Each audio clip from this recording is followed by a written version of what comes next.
Dears, എല്ലാവർക്കും ദിജോസ് വേൾഡിൻ്റെ പുതിയൊരു വീഡിയോയിലേക്ക് സ്വാഗതം. ഇന്നത്തെ വീഡിയോയിൽ സംസാരിക്കുന്നത് ഇംപ്ലാന്റേഷൻ നടന്നു കഴിഞ്ഞാൽ മാത്രം നമുക്ക് ശരീരത്തിൽ കാണാൻ പറ്റുന്ന ഏറ്റവും പ്രധാനപ്പെട്ട കുറച്ച് ലക്ഷണത്തിനെ പറ്റിയിട്ടാണ് കേട്ടോ. ഇംപ്ലാന്റേഷൻ നടക്കുമ്പോഴായിരിക്കും ഈ ലക്ഷണങ്ങൾ നമുക്ക് കൂടുതലായിട്ട് വരുന്നത്. അതുകൊണ്ട് എളുപ്പത്തിൽ തന്നെ നിങ്ങൾക്ക് പ്രഗ്നൻസി ആണോ പീരിയഡ്സ് ആണോ എന്ന് ഡിഫറൻഷിയേറ്റ് ചെയ്യാനായിട്ട് സാധിക്കും. ആ ലക്ഷണങ്ങൾ എന്തൊക്കെയാണെന്ന് നമുക്ക് നോക്കാം. വീഡിയോ നമുക്ക് സ്റ്റാർട്ട് ചെയ്യാം. ഞാനീ പറയുന്ന യാതൊരു തരത്തിലുള്ള പ്രഗ്നൻസി ലക്ഷണവും നിങ്ങൾക്കില്ലെങ്കിലും നിങ്ങൾ വിഷമിക്കേണ്ട ആവശ്യമൊന്നുമില്ല. എക്സ്പെക്റ്റഡ് പീരിയഡ് ഡേറ്റിൽ പീരിയഡ്സ് വരുന്നുണ്ടോ എന്ന് മാത്രം ശ്രദ്ധിക്കുക. പോകുന്ന രക്തത്തിൻ്റെ അളവ് എത്രത്തോളമാണെന്നുള്ള കാര്യവും കൂടി നിങ്ങൾ മോണിറ്റർ ചെയ്യണം. കാരണം ഒരുപാട് ആളുകൾക്ക് ചെറുതായിട്ടുള്ള സ്പോട്ടിങ്ങോ ബ്ലീഡിങ്ങോ ഒക്കെ ഉണ്ടായതിന് ശേഷവും പ്രഗ്നൻസി പോസിറ്റീവ് ആകുന്നവരുണ്ട് കേട്ടോ. പിന്നെ ഡെയിലി നമ്മുടെ ചാനലിൽ ലൈവ് സെഷൻസ് ചെയ്യാറുണ്ട്. നിങ്ങൾക്ക് എന്തെങ്കിലും ഡൗട്ട്സ് ഉണ്ടെങ്കിൽ ഡയറക്റ്റായിട്ട് നമുക്കൊരു ഇൻട്രാക്ഷൻ നടത്താൻ വേണ്ടിയിട്ടാണ് ലൈവ് സെഷൻസ് ചാനലിൽ ചെയ്യുന്നത് കേട്ടോ. അതിൻ്റെ ടൈം കമ്മ്യൂണിറ്റി ടാബിൽ ഞാൻ പോസ്റ്റ് ചെയ്തേക്കാം. അത് നോക്കിയിട്ട് എന്തെങ്കിലും ഡൗട്ട്സ് ഒക്കെ ഉണ്ടെങ്കിൽ നിങ്ങൾ ചോദിക്കാനായിട്ട് പ്രത്യേകം ശ്രദ്ധിക്കണം കേട്ടോ. അപ്പോൾ നമുക്ക് വീഡിയോ സ്റ്റാർട്ട് ചെയ്യാം.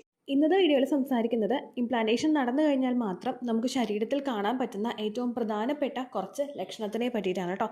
ഇംപ്ലാന്റേഷൻ നടക്കുമ്പോഴായിരിക്കും ഈ ലക്ഷണങ്ങൾ നമുക്ക് കൂടുതലായിട്ട് വരുന്നത്. അതുകൊണ്ട് എളുപ്പത്തിൽ തന്നെ നിങ്ങൾക്ക് പ്രഗ്നൻസി ആണോ പീരിയഡ്സ് ആണോ എന്ന് ഡിഫറൻഷിയേറ്റ് ചെയ്യാനായിട്ട് സാധിക്കും. ഇന്നത്തെ വീഡിയോയിൽ ഞാൻ സംസാരിക്കുന്നത് നമ്മുടെ ഏർലി പ്രഗ്നൻസിയിൽ ബ്രസ്റ്റിന് സംഭവിക്കുന്ന 7 മാറ്റങ്ങളെ പറ്റിയിട്ടാണ്. 7 മാറ്റങ്ങളെന്ന് പറയുമ്പോഴേക്കും നമ്മുടെ ബ്രസ്റ്റ് ഇപ്പോൾ പ്രഗ്നൻ്റ് ആകാനായിട്ട് നമ്മുടെ യൂട്രസ് പ്രിപ്പയർ ആകുന്നത് പോലെ തന്നെ നമ്മുടെ ബ്രസ്റ്റും ഫീഡ് ചെയ്യാനായിട്ട് പ്രിപ്പയർ ആകും. ഇങ്ങനെ ഫീഡ് ചെയ്യാനായിട്ട് ബ്രസ്റ്റ് പ്രിപ്പയർ ആകുന്നതിൻ്റെ ഭാഗമായിട്ട് ബ്രസ്റ്റിലും ഒരുപാട് മാറ്റങ്ങൾ, നമ്മുടെ സ്ഥലങ്ങളിലും നമ്മുടെ മാരടങ്ങളിലും ഒരുപാട് മാറ്റങ്ങൾ കണ്ടു തുടങ്ങും. ഇങ്ങനെയുള്ള പ്രധാനപ്പെട്ട 7 പ്രഗ്നൻസിയിലുണ്ടാകുന്ന മാറ്റങ്ങളെ പറ്റിയിട്ടാണ് സംസാരിക്കുന്നത്. ഇത് നമുക്ക് ഏർലി സ്റ്റേജിലാണ് ഏറ്റവും കൂടുതൽ ഐഡൻറ്റിഫൈ ചെയ്യാനായിട്ട് സാധിക്കുന്നത്. കുറച്ചങ്ങോട്ട് പോകുന്തോറും നമുക്ക് ഈ മാറ്റങ്ങളൊക്കെ ഒന്ന് വാനിഷായി പോകാൻ സാധ്യതയുണ്ട്. അപ്പോൾ ഇത് എന്തൊക്കെയാണ് ഈ പ്രഗ്നൻസി ലക്ഷണങ്ങൾ? 7 ലക്ഷണങ്ങൾ, നമ്മുടെ ബ്രസ്റ്റിലുണ്ടാകുന്ന 7 പ്രഗ്നൻസി ലക്ഷണങ്ങൾ എന്തൊക്കെയാണ് എന്ന് നമുക്ക് നോക്കാം. അപ്പോൾ നമുക്ക് വീഡിയോ സ്റ്റാർട്ട് ചെയ്യാം. ഫസ്റ്റ് എന്ന് പറയുന്നത് നമ്മുടെ ബ്രസ്റ്റിൽ പെയിൻ ഉണ്ടാകുക എന്നതാണ്. നമ്മളിലുണ്ടാകുന്ന ഹോർമോണൽ ഫ്ലക്ച്വേഷൻസിൻ്റെ ഭാഗമായിട്ട് പ്രൊജസ്ട്രോൺ ഹോർമോണിൻ്റെയൊക്കെ റൈസ് മൂലവും നമ്മളിൽ ബ്രസ്റ്റിൽ പെയിൻ ഉണ്ടാകാനായിട്ട് സാധ്യതയുണ്ട്. ബ്രസ്റ്റിൽ പെയിൻ എന്ന് പറയുമ്പോഴേക്കും നമുക്ക് തൊടുമ്പോൾ അതൊന്ന് നമുക്ക് അക്സെപ്റ്റ് ചെയ്യാൻ പറ്റാത്ത തരത്തിലുള്ള ഒരു പെയിൻ നമുക്ക് ഉണ്ടാകും. ബ്രസ്റ്റ് നമുക്ക് ജസ്റ്റ് ഒന്ന് എവിടെയെങ്കിലും കൊണ്ടിട്ട്, ഇപ്പോൾ നമ്മൾ ഡ്രസ്സ് മാറുമ്പോൾ തലയിലൂടെ നമ്മളൊന്ന് ഊരിയിട്ട് ഡ്രസ്സ് മാറുമ്പോൾ നമുക്ക് ആ ഭാഗത്ത് കൊള്ളുമ്പോൾ പെയിൻ, അതുപോലെ തന്നെ വേറെ എന്തെങ്കിലുമൊക്കെ രീതിക്ക് നമുക്ക് തൊടുമ്പോൾ ആ പെയിൻ നമുക്ക് ഒട്ടും ബെയർ ചെയ്യാൻ പറ്റാത്ത രീതിക്ക് വരുന്നുണ്ടെങ്കിൽ അത് പ്രഗ്നൻസിയുടേതാകാനായിട്ട് സാധ്യതയുണ്ട്. നമുക്ക് പ്രിമെൻസ്ട്രൽ സിംറ്റംസിലൊക്കെ ചില സ്ത്രീകളിൽ ഇത്തരത്തിലുള്ള ബ്രസ്റ്റ് പെയിൻ ഉണ്ടാകാനായിട്ട് സാധ്യതയുണ്ട്. നമുക്ക് പ്രിമെൻസ്ട്രൽ സിംറ്റം ആണോ അല്ലെങ്കിൽ പീരിയഡ്സ് ആകാൻ പോവുകയാണോ എന്ന് അറിയാൻ പറ്റുന്നത് നമുക്ക് പീരിയഡ്സ് മിസ്സായി കഴിഞ്ഞതിന് ശേഷമാണ്. അപ്പോൾ നമുക്ക് ഇത്തരത്തിലുള്ള ബ്രസ്റ്റ് പെയിൻ ഉണ്ടായിട്ടുണ്ടെങ്കിൽ നിങ്ങൾ ശ്രദ്ധിക്കുക, അത് ചിലപ്പോൾ പ്രഗ്നൻസിയുടേതും ആകാനായിട്ട് സാധ്യതയുണ്ട്. രണ്ടാമതെന്ന് പറയുന്നത് ബ്രസ്റ്റ് ഒന്ന് എൻലാർജ് ആവുക, ബ്രസ്റ്റിൻ്റെ സൈസ് ഒന്ന് ചേഞ്ച് ചെയ്യേണ്ടതായിട്ട് വരിക. തുടക്കത്തിൽ തന്നെ ബ്രസ്റ്റിൻ്റെ സൈസ് ചേഞ്ച് ചെയ്യാനായിട്ട് നമുക്ക് വരികയല്ല, ബ്രസ്റ്റിൻ്റെ സൈസ് ഒന്ന് പൊതുവെ ഒന്ന് കൂടി വരുന്നതായിട്ട് നമുക്ക് തോന്നും. ബ്രസ്റ്റിലോട്ടുള്ള ബ്ലഡ് സർക്കുലേഷനൊക്കെ ആ ഒരു സമയത്ത് ഇൻക്രീസ് ആയി വരുന്നതിൻ്റെയും ബ്രസ്റ്റ് കുഞ്ഞിനെ ഫീഡ് ചെയ്യാനായിട്ട് തയ്യാറാകുന്നതിൻ്റെയും ഒക്കെ ഭാഗമായിട്ടാണ് ബ്രസ്റ്റിൻ്റെ സൈസ് കൂടുന്നതായിട്ട് നമുക്ക് അനുഭവപ്പെടുന്നത്. അപ്പോൾ ഒരു ഇംപ്ലാന്റേഷൻ നടക്കുന്ന സമയമൊക്കെ കഴിഞ്ഞിട്ട് നമ്മുടെ ഫസ്റ്റ് പ്രഗ്നൻസിയിൽ അവർ വെയിറ്റ് ചെയ്തിരിക്കുന്ന സമയത്തൊക്കെ നിങ്ങൾക്ക് ഇത്തരത്തിലുള്ള ലക്ഷണമുണ്ടെങ്കിൽ നിങ്ങൾ ശ്രദ്ധിക്കുക കേട്ടോ. മൂന്നാമതായിട്ടുണ്ടാവുന്നത് ബ്രസ്റ്റിൽ പെയിൻ ഉണ്ടാവുക, ഇച്ചിങ് ഉണ്ടാവുക എന്ന് പറയുമ്പോഴേക്കും നമുക്ക് ബ്രസ്റ്റിന് ചുറ്റുമുള്ള ആ ഒരു ഏരിയ, നമ്മുടെ ആ ഒരു ഭാഗം തന്നെ നമുക്കൊന്ന് ചൊറിച്ചിൽ അനുഭവപ്പെടുന്നതായിട്ട് തോന്നുക, അല്ലെങ്കിൽ ബ്രസ്റ്റിൽ ഇങ്ങനെ സ്ട്രെച്ച് മാർക്സ് വരുന്നതായിട്ട് നമുക്ക് ഫീൽ ചെയ്യുക. ബ്രസ്റ്റിൽ ഇങ്ങനെ സ്ട്രെച്ച് മാർക്കൊക്കെ വരുന്നത്, അത് നമ്മുടെ യൂട്രസിൽ പ്രഗ്നൻ്റ് ആയിട്ടുള്ള സ്ത്രീകളിലൊക്കെ ഒരു വയറിങ്ങനെ വലുതാവുന്നതിൻ്റെ ഭാഗമായിട്ട് സ്ട്രെച്ച് മാർക്ക് ഉണ്ടാവുമല്ലോ, വയറിലിങ്ങനെ വരയുണ്ടാവുമല്ലോ, അതിൻ്റെ ഭാഗമായിട്ട് നമുക്ക് യൂട്രസിലും അതുപോലെ തന്നെ നമ്മൾ പ്രഗ്നൻ്റ് ആകുന്ന സമയത്ത് നമ്മുടെ ബ്രസ്റ്റിലും സ്ട്രെച്ച് മാർക്സ് ഉണ്ടാവാനായിട്ട് സാധ്യതയുണ്ട്. നമുക്ക് ആ ബ്രസ്റ്റിന് ചുറ്റുമുള്ള ആ ഏരിയ ഒന്ന് വളരുന്നതിൻ്റെ ഭാഗമായിട്ടൊന്ന് സ്ട്രെച്ച് ആകുന്നതിൻ്റെ ഭാഗമായിട്ടാണ് നമുക്കിങ്ങനെയുള്ള മാർക്ക് ഉണ്ടാകുന്നത്. അപ്പോൾ അങ്ങനെയുള്ള നിങ്ങൾക്ക് പെട്ടെന്ന് ഇങ്ങനെ ചൊറിച്ചിൽ പോലെയൊക്കെ അനുഭവപ്പെടുന്നുണ്ടെങ്കിൽ നിങ്ങൾ ശ്രദ്ധിക്കുക കേട്ടോ. ഇതാണ് മൂന്നാമത്തെ ലക്ഷണമായിട്ട് നമുക്ക് പറയാൻ സാധിക്കുന്നത്. നാലാമത്തെ ലക്ഷണം എന്ന് പറയുന്നത് ബ്രസ്റ്റിൽ വെയിൻ തെളിഞ്ഞു വരിക എന്ന് പറയുമ്പോൾ നമ്മുടെ ബ്രസ്റ്റിൽ എന്തായാലും ആ ഭാഗത്തേക്ക് കൂടെയൊക്കെ ബ്ലഡ് സർക്കുലേഷൻ ഉണ്ട്. അപ്പോൾ നമ്മളിപ്പോൾ കുറച്ചൊന്നും നല്ലപോലെ ഒന്ന് ഫെയർ ആയിട്ടുള്ളവരിലൊക്കെ ചിലപ്പോൾ ആ വെയിൻ തെളിഞ്ഞു വരുന്നത് നേരത്തെ തന്നെ എളുപ്പത്തിൽ അറിയാനായിട്ട് സാധിക്കും.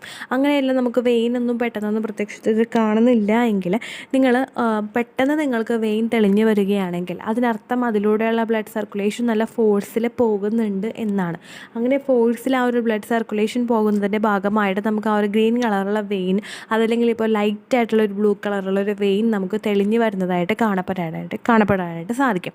അപ്പോൾ അങ്ങനെ നിങ്ങൾക്ക് കാണുന്നുണ്ടെങ്കിൽ അതും ബ്രസ്റ്റിലുണ്ടാകുന്നൊരു ചേഞ്ചസ്, പ്രഗ്നൻസി ടൈമിലുണ്ടാകുന്നൊരു ചേഞ്ചസ് ആകാനായിട്ടാണ് സാധ്യത. അടുത്തതെന്ന് പറയുന്നത് നമ്മുടെ നിപ്പിളും ചുറ്റുമുള്ള ഒരു ഏരിയയും ഡാർക്ക് കളറിലോട്ട് മാറുന്നത്. നമ്മൾ പ്രഗ്നൻ്റ് ആകുന്നതിന് മുൻപായിട്ട് നമ്മുടെ ബ്രസ്റ്റിന് ചുറ്റുമുള്ള ഒരു ഏരിയ കാണപ്പെടുന്നത് ഒരു തവിട്ട് നിറത്തിലാണ്, ഒരു ലൈറ്റ് ആയിട്ടുള്ള ബ്രൗൺ നിറത്തിലാണ് ആ ഒരു ഏരിയ കാണപ്പെടുന്നത്.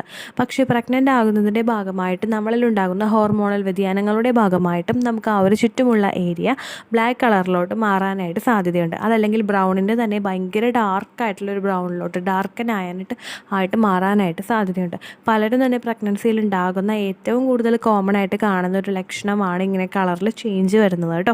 അപ്പോൾ നിങ്ങൾക്കതുണ്ടെങ്കിൽ നിങ്ങൾ ശ്രദ്ധിക്കുക. അതുപോലെ തന്നെ അടുത്തതായിട്ട് കാണുന്നതാണ് നമുക്ക് ബ്രസ്റ്റിന് ചുറ്റുമുള്ള ആ ഒരു ഭാഗത്ത് ഇങ്ങനെ ബംസ് വരിക എന്ന് പറയുമ്പോഴേക്കും നമുക്കൊന്ന് രോമാഞ്ചം ഉണ്ടാവുക എന്ന് ഒരു ടേം നമ്മൾ പറയാറില്ല. നമ്മൾ ഭയങ്കര രോമാഞ്ചം ഉണ്ടാകുന്നു, ഇങ്ങനെ രോമാഞ്ചം അനുഭവപ്പെടുന്ന ആ ഒരു സമയത്ത് നമ്മുടെ രോമങ്ങളെല്ലാം ഇങ്ങനെ എഴുന്നേറ്റ് നിൽക്കുന്നത് പോലെ നമുക്ക് തോന്നില്ലേ? അപ്പോൾ രോമം എഴുന്നേറ്റ് നിൽക്കുമ്പോൾ നമ്മുടെ സ്കിന്നിൻ്റെ ഭാഗത്തായിട്ട് കുറച്ച് ഇങ്ങനെ ഒരു കുഞ്ഞു കുരുക്കൾ പോലെ ഉണ്ടാവില്ലേ? അങ്ങനെയുള്ള ഈ കുഞ്ഞു കുരുക്കൾ നമ്മുടെ ബ്രസ്റ്റിന് ആ നിപ്പിളിന് ചുറ്റുമുള്ള ആ ഒരു ഏരിയയിൽ, അതുപോലെ തന്നെ നമുക്ക് ആ നിപ്പിളിന് ചുറ്റുമുള്ള ആ ഓരോ ഭാഗത്തും ഇങ്ങനെ ഇത് കാണാറുണ്ട്. അതുപോലെ അങ്ങനെയുള്ള ബംപ്സ് പോലെ നമുക്ക് ഈ ഗൂസ് ബംസ് ഒക്കെ വരുമ്പോൾ ഉണ്ടാകുന്നത് പോലെയുള്ള ജസ്റ്റ് ഇങ്ങനെ ബമ്പ് ഇങ്ങനെ കാണപ്പെടുകയാണെങ്കിൽ അത് പ്രഗ്നൻസിയുടെ സമയത്താണ് ഉണ്ടാകാനായിട്ട് സാധ്യത കൂടുതൽ. അപ്പോൾ അങ്ങനെയുള്ള ലക്ഷണവും നിങ്ങൾക്കുണ്ടെങ്കിൽ അതും പ്രഗ്നൻസിയുടേതാകാനായിട്ട് സാധ്യതയുണ്ട്. അടുത്തൊരു ലക്ഷണം എന്ന് പറയുന്നത് നമ്മുടെ ബ്രസ്റ്റിന് ലീക്കേജ് ഉണ്ടാവുക. ബ്രസ്റ്റിലെ ലീക്കേജ് നമുക്ക് എപ്പോഴും ഉണ്ടാകുന്നത് നമ്മളെ പ്രൊലാക്റ്റിൻ ഹോർമോണിലെ വ്യത്യാസം വരുമ്പോഴാണ്.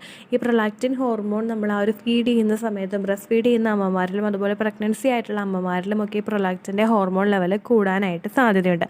അതുപോലെ തന്നെ നമ്മളിപ്പോൾ പ്രഗ്നൻ്റ് ആയിരിക്കുന്ന ഒരു സമയത്ത് ചില സ്ത്രീകളിൽ ബ്രസ്റ്റിൽ നിന്ന് ലീക്കേജ് ഉണ്ടാകാറുണ്ട്. അതിൻ്റെ പേര് കൊളസ്ട്രോം എന്നാണ്. ഈ കൊളസ്ട്രോം ഉണ്ടാകുന്നതിൻ്റെ ഭാഗമായിട്ട് ഒരു യെല്ലോ കളറിലൊരു ഫ്ലൂയിഡ് ആയിരിക്കും. ചില സ്ത്രീകൾ പ്രഗ്നൻ്റ് ആകുന്ന ഒരു സമയത്ത് അവരുടെ തുടക്കം സ്റ്റേജിൽ തന്നെ ഇത്തരത്തിലുള്ള ഫ്ലൂയിഡ് വരാനായിട്ട് സാധ്യതയുണ്ട്. ചിലവരിലെല്ലാം അവരുടെ ആ ഒരു ട്രൈമസ്റ്റർ ലാസ്റ്റ് എത്തുമ്പോഴായിരിക്കും ഉണ്ടാകുന്നത്. ചിലവർക്കൊക്കെ ഡെലിവറി കഴിഞ്ഞിട്ടും ആയിരിക്കും കേട്ടോ ഇങ്ങനെയുള്ള ഡിസ്ചാർജ് ഉണ്ടാകുന്നത്. അപ്പോൾ ഇത്രയും ഈ പറഞ്ഞ ഈ ചേഞ്ചസ് എല്ലാം നമ്മുടെ ബ്രസ്റ്റിൽ ഉണ്ടാകുന്ന 7 തരത്തിലുള്ള പ്രഗ്നൻസി ചേഞ്ചസ് ആണ്. ഇത്തരത്തിലുള്ള ചേഞ്ചസ് ഉണ്ടെങ്കിലും ഇല്ലെങ്കിലും നിങ്ങൾ ശരീരം ഒന്ന് നന്നായിട്ട് ശ്രദ്ധിച്ചേക്കുക. ഡേറ്റും 5 ദിവസത്തിന് ശേഷം രാവിലെ ആദ്യത്തെ യൂറിൻ എടുത്തിട്ട് പ്രഗ്നൻസി ടെസ്റ്റ് ചെയ്ത് നോക്കുന്നതായിരിക്കും കേട്ടോ ഏറ്റവും നല്ലത്. ഇത്രയേ ഉള്ളൂ വീഡിയോ. യൂസ്ഫുൾ ആയി കാണുമെന്ന് വിശ്വസിക്കുന്നു. യൂസ്ഫുൾ ആവുന്നുണ്ടെങ്കിൽ ലൈക്ക് ചെയ്യുക, ഫ്രണ്ട്സിനൊക്കെ ഷെയർ ചെയ്ത് കൊടുക്കുക കേട്ടോ. എന്തെങ്കിലും സംശയം ഉണ്ടെങ്കിൽ നിങ്ങൾ കമൻസിൽ ചോദിക്കുക. പണ്ടത്തെ വീഡിയോയ്ക്ക് കമൻസ് ഇടുന്നവർക്ക് റിപ്ലൈ ലഭിക്കുന്നില്ലെങ്കിൽ ലേറ്റസ്റ്റ് ആയിട്ട് ഞാൻ ഏത് വീഡിയോ ആണ് അപ്ലോഡ് ചെയ്യുന്നത് അതിന് താഴെ കമൻറ്റ് ഒന്ന് കോപ്പി പേസ്റ്റ് ചെയ്യാനായിട്ട് ശ്രദ്ധിക്കുക കേട്ടോ. അതുപോലെ ഓവുലേഷൻ ഡേറ്റ് കാൽക്കുലേറ്റ് ചെയ്ത് തരാനായിട്ട് റിക്വസ്റ്റ് ചെയ്യുന്ന ആളുകൾ എത്രയാണോ സൈക്കിൾ ലെങ്ത് അത് മെൻഷൻ ചെയ്യാനായിട്ട് ശ്രദ്ധിക്കുക. സൈക്കിൾ ലെങ്ത് എന്നതുകൊണ്ട് ഉദ്ദേശിച്ചത് ഓരോ മാസവും എത്ര ദിവസം കൂടുമ്പോഴാണോ ബ്ലീഡിങ് വരുന്നത് അതാണ് സൈക്കിൾ ലെങ്ത്. കഴിഞ്ഞ മാസം ഒരു 8-ാം തീയതിയാണ് ബ്ലീഡിങ് ആയതെങ്കിൽ ഈ മാസം 6-ാം തീയതിയാണ് ബ്ലീഡിങ് ആയതെങ്കിൽ കഴിഞ്ഞ മാസം 8-ാം തീയതി മുതൽ ഈ മാസം 6-ാം തീയതി വരെ എത്ര ദിവസമുണ്ടോ അത് കാലണ്ടറിൽ എണ്ണി തിട്ടപ്പെടുന്നതാണ് നിങ്ങളുടെ സൈക്കിൾ ലെങ്ത്. സൈക്കിൾ ലെങ്ത് നമ്മൾ കൃത്യമായിട്ട് കാൽക്കുലേറ്റ് ചെയ്യുകയാണെങ്കിൽ ഓവുലേഷൻ ഡേറ്റ് എളുപ്പത്തിൽ കണ്ടുപിടിക്കാൻ വേണ്ടിയിട്ട് ഒരുപാട് ആപ്ലിക്കേഷൻസും ഒരുപാട് ഓൺലൈൻ ആയിട്ടുള്ള വെബ്സൈറ്റുകളും ഇന്ന് നമുക്ക് അവൈലബിൾ ആണ്. പ്ലേ സ്റ്റോറിൽ പോയിട്ട് ഓൺലൈൻ ഓവുലേഷൻ ട്രാക്കർ എന്ന് ടൈപ്പ് ചെയ്ത് കഴിഞ്ഞാൽ നിങ്ങൾക്ക് അതുമായിട്ട് ബന്ധപ്പെട്ടിട്ടുള്ള ആപ്ലിക്കേഷൻസ് കിട്ടും. അത് പറ്റുന്നില്ല എങ്കിൽ ഗൂഗിളിൽ പോയിട്ട് ഓൺലൈൻ ഓവുലേഷൻ കാൽക്കുലേറ്റർ എന്ന് ടൈപ്പ് ചെയ്ത് കഴിഞ്ഞാൽ അതുമായിട്ട് ബന്ധപ്പെട്ടിട്ടുള്ള വെബ്സൈറ്റുകൾ നിങ്ങൾക്ക് കിട്ടും. അതിൽ നിങ്ങളുടെ ലാസ്റ്റ് മന്തിലെ മെൻസ്ട്രേഷൻ്റെ ഡേറ്റും ഒപ്പം ഞാൻ ഈ പറഞ്ഞ രീതിക്ക് നിങ്ങൾ കാൽക്കുലേറ്റ് ചെയ്യുന്ന സൈക്കിൾ ലെങ്ത്തും എൻ്റർ ചെയ്ത് കൊടുക്കുകയാണെങ്കിൽ നിങ്ങൾക്ക് കൃത്യമായിട്ട് ഓവുലേഷൻ ഡേറ്റ് കണ്ടുപിടിക്കാനായിട്ട് സാധിക്കും. ഫെർട്ടൈൽ ടൈം പീരീഡും നിങ്ങൾക്ക് കിട്ടും. അതായത് എത്ര ദിവസം മുതൽ കോൺടാക്ട് ചെയ്ത് തുടങ്ങിക്കഴിഞ്ഞാൽ നിങ്ങൾ പ്രഗ്നൻ്റ് ആകും എന്നുള്ളൊരു ഡേറ്റും നിങ്ങൾക്ക് പ്രോപ്പറായിട്ട് കിട്ടും കേട്ടോ. ഇത് കാൽക്കുലേറ്റ് ചെയ്യുന്ന സമയത്ത് സൈക്കിൾ ലെങ്ത് കാൽക്കുലേറ്റ് ചെയ്യുന്ന സമയത്ത് നിങ്ങളുടെ ആ ഒരു കലണ്ടറിൽ നോക്കി തന്നെ നിങ്ങൾ കാൽക്കുലേറ്റ് ചെയ്യുക. പല മാസങ്ങളിലും 30-31 ദിവസമുണ്ട്, അതുകൊണ്ടാണ് അങ്ങനെ പറഞ്ഞത്. ഒപ്പം നിങ്ങൾക്ക് ബ്ലീഡിങ് തുടങ്ങിയ ദിവസത്തിന് വേണം നിങ്ങൾ ഡേ 1 ആയിട്ട് എടുക്കാൻ വേണ്ടിയിട്ട്.